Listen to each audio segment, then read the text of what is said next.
बेटा देखो ये एक एक्सपेरिमेंट है, इसमें हम लोग क्या करते हैं, ड्राई एयर को पास करते हैं एक सॉल्यूशन से, देन प्योर वाटर से, और देन एनहाइड्रस CaCl2 से।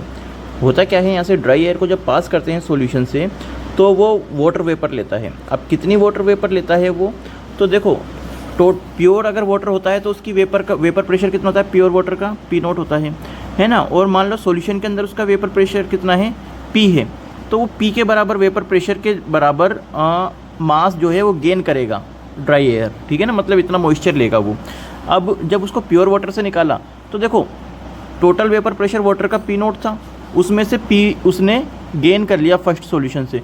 तो प्योर वाटर से कितना गेन करेगा वो, तो प्योर वाटर से करेगा P0 माइनस P के बराबर, क्योंकि मैक्सिमम जो वो मास को गेन कर सकता था वाटर का वो P0 के बराबर कर सकता था, ठीक, क्योंकि वो क्या होता है, वेपर प्रेशर ऑफ सॉल्वेंट के बराबर मास को गेन कर सकता है, ठीक है ना। तो यानी कि जो सॉल्वेंट के लॉस होगा मास के अंदर वो कितना होगा, P0 माइनस P तो उसने कहाँ से ले लिया था, P के बराबर मास, तो P के प्रोपोर्शनल मास सॉल्यूशन से, और P0 माइनस P के बराबर मास कहाँ से गेन करेगा, ड्राई एयर प्योर वाटर से।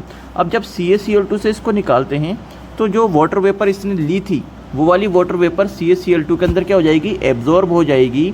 तो यानी कि कितनी वाटर वेपर एब्जॉर्ब होगी, तो P0 के बराबर वाटर वेपर एब्जॉर्ब होने वाली है, यानी कि जो गेन होगा U ट्यूब के अंदर वो कितना होगा, P0 के बराबर होगा, क्योंकि वो P0 के बराबर मास गेन कर चुकी है ड्राई एयर।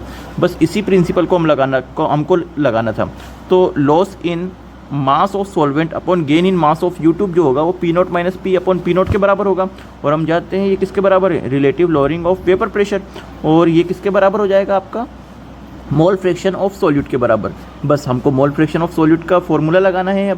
अब हमने मान लिया कि सॉल्वेंट का जो मोल्स हैं वो बहुत ज़्यादा हैं as compare two moles of solute, ठीक है। तो हमने 0.48 अपॉन 26.48 इक्वल्स टू क्या कर देंगे, N solute upon N solvent, ठीक।